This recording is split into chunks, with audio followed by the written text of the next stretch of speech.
The sound of laughter rises as I step down the stairs. Each voice feels like a reminder that I am out of place. My parents sit close together, their glasses half full of wine. Huang stands between them, glowing in the warm light. She wears a simple dress, but their eyes see gold. I stop at the bottom step, fingers gripping the railing tight. They don't notice me at first, too caught in their own joy. "We'll give her the necklace this weekend," my mother says. Her voice carries the soft satisfaction of a decision made. "It's perfect timing after her art gallery showing," my father adds. My heart tightens like a fist inside my chest. That necklace was supposed to be mine, grandmother's words clear as prayer. "For the first daughter," she said, placing it in my small hands. I step forward, letting the wood creak under my heel. The room falls silent, heads turning as if to an uninvited guest. "Were you discussing the family necklace?" I ask evenly. My mother's smile fades, her eyes narrowing slightly. "Oh, that old thing," she says, waving a hand dismissively. "We thought Huang would appreciate it more, dear." I laugh, but it sounds foreign even to me. "Appreciate it more? You mean take what was promised?" My father sighs, setting down his glass with deliberate care. "Lan, let's not make this dramatic. You have your career, your life." I stare at him, disbelief burning hot behind my calm voice. "So being independent means I no longer belong." "Don't twist our words," he says, looking suddenly older. "Huang has always carried the heart of this family." The phrase hits like a blade pressed against my ribs. Heart of this family, not me, never me. I remember every dinner table where my words fell unnoticed. Every achievement met with polite nods and quick distraction. Now they sit before me, rewriting tradition as if love were negotiable. "I've always cared," I whisper, the air heavy in my throat. "You just never noticed." My mother's face softens for a moment, then hardens again. "You've always been too serious, too distant." This necklace is about emotion, not entitlement. Emotion. My laughter cracks through the room like glass. The silence that follows is thick and choking. I see it then, the truth written in their eyes. They don't see me as part of this legacy. I've become a story they've already finished telling. I turn away before the tears can betray me. Each step up the stairs echoes louder than the last. Behind me, the conversation resumes, quieter but still alive. Their voices mix with the clinking of glass, soft and final. In my old room, I close the door and lean against it. The smell of polish and old perfume fills the air. For the first time, I understand the depth of my absence. I'm here, yet already forgotten. And downstairs, the family celebration continues without me. Morning light filters through the blinds, pale and cold. I haven't slept, my mind replaying every word from last night. The necklace, the laughter, the look in my mother's eyes. I walk past the study, the door slightly ajar, inviting me in. The scent of leather and dust lingers like memory itself. Father's desk sits in perfect order, each pen aligned by size. A small leather album catches the light from the window. Its spine reads in gold letters, "Family Heirlooms." I hesitate, then reach for it, my pulse steady but sharp. The first page opens to a photo of Huang at 16. She's wearing grandmother's pearl earrings, smiling too easily. Next page, Huang again, 18, bracelet on her wrist. The ruby ring appears at 21, glittering against her skin. The same ring grandmother once promised to me. My breath catches, the weight of years pressing on my ribs. Each page is labeled, each item carefully dated. A record of quiet theft, written in ink and pride. The realization settles deep, heavy, irreversible. I wasn't overlooked. I was systematically replaced. A soft creak from the doorway pulls me back to the present. My mother stands there, eyes narrowed, lips drawn tight. "What are you doing here?" she asks, her tone sharp but weary. I close the album slowly, the leather cool under my palms. "Looking for what was mine," I answer, voice calm, almost kind. She exhales, the sound halfway between annoyance and pity. Oh, Lan, must we keep revisiting the past? Her hand waves toward the shelf, dismissing years in one motion. Those pieces suited Huang better, you understand. I meet her gaze, and for once I don't look away.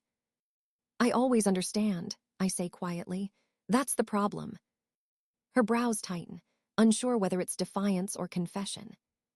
I walk past her, the album tucked under my arm. In the kitchen, voices drift in from the living room. My father laughs, my aunt's tone bright and untroubled. Huang's name threads through every sentence like a refrain. I place the album on the counter, open it wide. The photos speak for themselves. I don't need to explain. My mother follows, her heels clicking like punctuation. Lan, don't make a scene, she says, lowering her voice. Scene, I echo.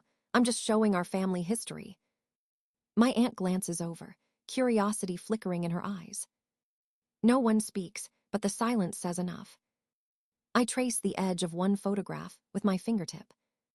My 10-year-old self, smiling beside grandmother.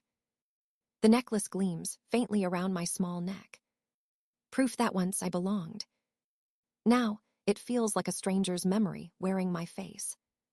I close the album, slide it toward my mother. Her expression flickers, fear, guilt, then denial. Let's not ruin the morning, she murmurs.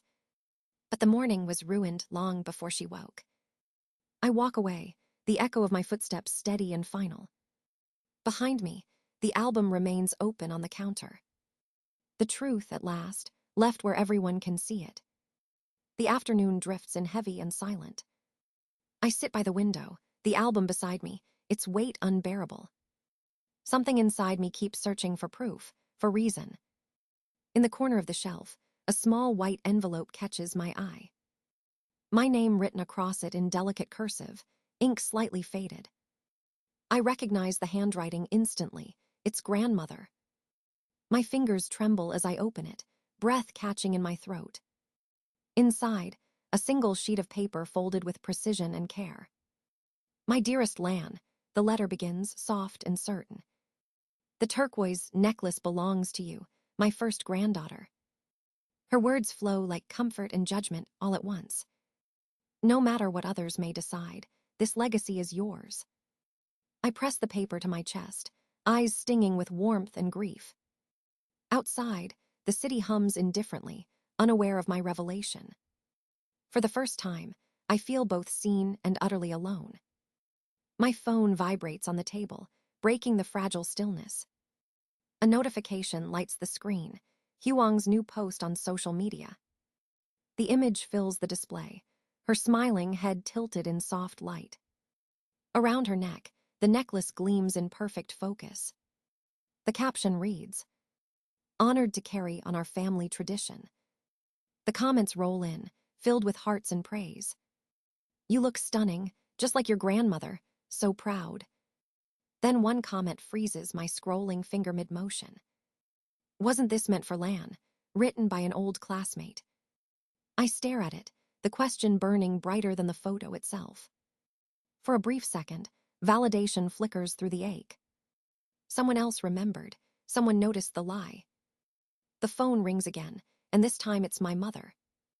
Her voice pours out, sweet but sharp like honey over steel. "Lan, darling, have you seen your sister's post?" "I have," I reply, voice steady but hollow. "Well, it's causing some confusion. People are asking questions." "What would you like me to say, mother?" "Something kind, supportive, a comment to keep harmony." "Harmony," she says, as if silence were peace. I close my eyes, tasting the bitterness behind her words.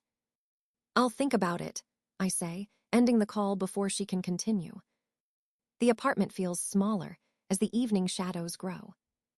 I open my laptop, an impulse pushing me forward. Each memory unfolds like evidence waiting to be cataloged. Old photos, forgotten texts, dismissive replies from years ago. The patterns align, praise for Huang, polite neglect for me. Every instance becomes a line in a spreadsheet, a record of absence. My life reduced to numbers that finally prove my invisibility.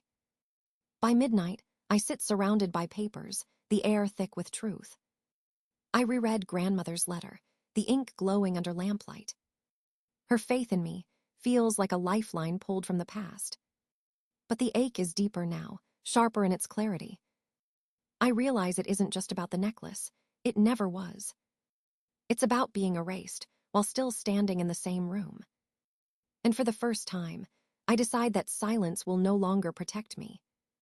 The next morning feels different, clearer somehow. I wake with a quiet certainty pressing against my ribs. No more waiting for them to see me. No more pretending that fairness will return on its own. I open my phone and call Min, my oldest friend. Her voice arrives warm, steady, unhurried. "You don't need their approval to exist, Lan," she says. Her words settle deep, heavier than comfort, lighter than guilt. That afternoon, I meet with Dr. Hoa, a therapist Min recommended. She listens without interruption, eyes kind but unflinching. Recognition from others doesn't define worth, she reminds me. Boundaries will. The sentence lingers long after I leave her office. That night, I write an email inviting my family to my apartment. The subject line simple: family meeting, Saturday at noon. No explanations, no apologies. By the time I hit send, my heartbeat feels calmer. Saturday comes wrapped in stillness. I arrange the living room deliberately, photos of my own life. No family portraits, no shared memories on the walls.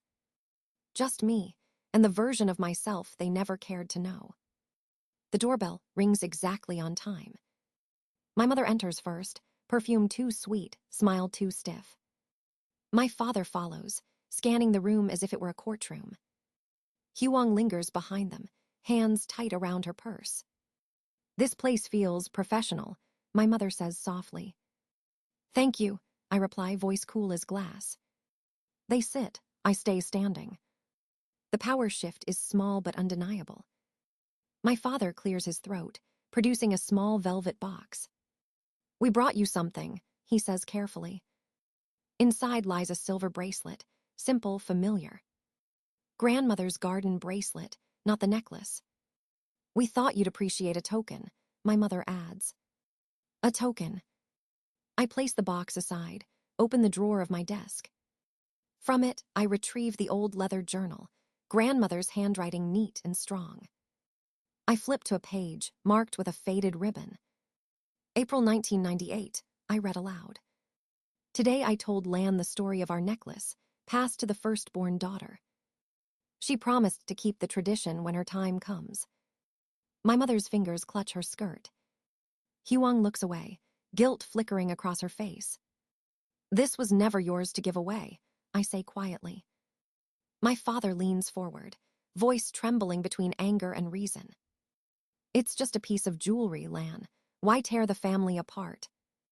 "It's not about jewelry," I answer. "It's about being erased." The silence stretches until it feels alive. Then Huang whispers, "I knew, I just didn't want to lose them." Her confession lands like a bruise I didn't expect. I nod once, slow, deliberate. "I'm not here to fight," I say. "I'm here to end pretending." They leave soon after, the air thick with what remains unsaid. The bracelet stays on my table, untouched. And for the first time, the silence feels like mine. 2 days pass before the house feels quiet again. The scent of their perfume still clings to the air, faint and stubborn. I keep the silver bracelet on the table, untouched, unwanted. Its shine dulls each morning, like guilt refusing to fade. My phone buzzes with messages I don't open. Apologies wrapped in excuses, explanations that mean nothing. By the third day, a new email arrives, subject line unfamiliar. "Sullivan and Partners, secondary trust access."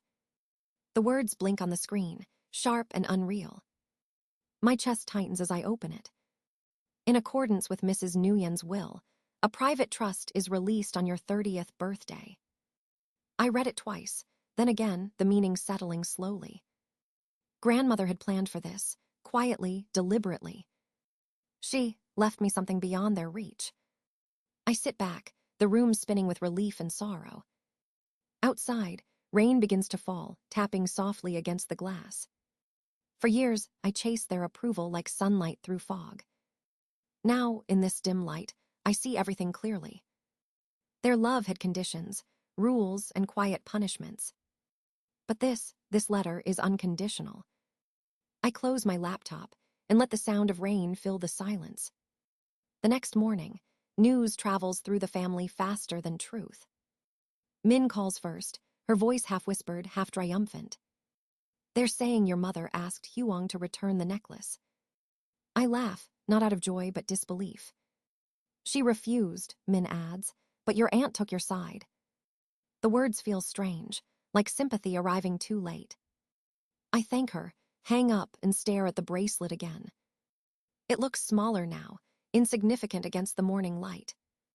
By afternoon, the doorbell rings once more. A courier stands there, envelope in hand. Inside, an official seal confirms the inheritance details. The trust includes financial assets and grandmother's cottage in Dalat. The same place where she once told me stories of strong women. My throat tightens as memory sharpens. I remember her voice, gentle but certain. Tradition is only sacred if it doesn't break the ones who carry it. I whisper the words to the empty room, a promise and a release. That evening, I visit the old cottage for the first time in years. The garden is overgrown, wild but alive. Inside, the air smells of wood and faded jasmine. On the mantel, a photo of grandmother still stands, dusted in sunlight. I place the letter beside it, the trust papers folded neatly. "This is what you meant, wasn't it?" I say softly. The silence answers like warmth instead of absence. For the first time, I don't feel small in my own family's story. The house no longer feels like inheritance. It feels like beginning. I close the door behind me, the rain easing to a whisper. Some things, I realize, don't need to be reclaimed. They just need to be rebuilt. And that rebuilding starts now, with me and no one else. 6 months later, sunlight pours through the wide windows of my apartment. The air smells of jasmine tea and fresh bread from the bakery downstairs. It's my 30th birthday, quiet but full in a way the old parties never were. I move through the kitchen, arranging sandwiches and small cakes on a tray. No crystal glasses, no white tablecloth, just warmth and laughter waiting to come. Min arrives first, carrying a bottle of champagne and a grin too wide to hide. "You look peaceful," she says, setting the bottle in the ice. "Maybe peace was all I ever needed," I reply and mean it. Soon Dr. Hoa arrives with a small orchid, her smile gentle as always. She calls me by name, no titles, no expectations. The apartment fills with the soft sound of voices that want to be here. No performance, no script, only presence. When we toast, Min raises her glass toward me. "To choosing yourself," she says. The room hums with laughter, sincere and light. I've stopped counting what I lost and started seeing what I gained. Halfway through the afternoon, the doorbell rings again. A courier stands there, package small enough to hold with one hand. The handwriting on the box stops my breath, Huang's looping letters. Inside, wrapped in velvet, rests the turquoise necklace. A note folded neatly on top reads, "It belongs with you. I'm sorry." For a moment, I just stare, heart silent in my chest. Then I trace each stone, cool against my fingertips. It no longer feels like proof or victory.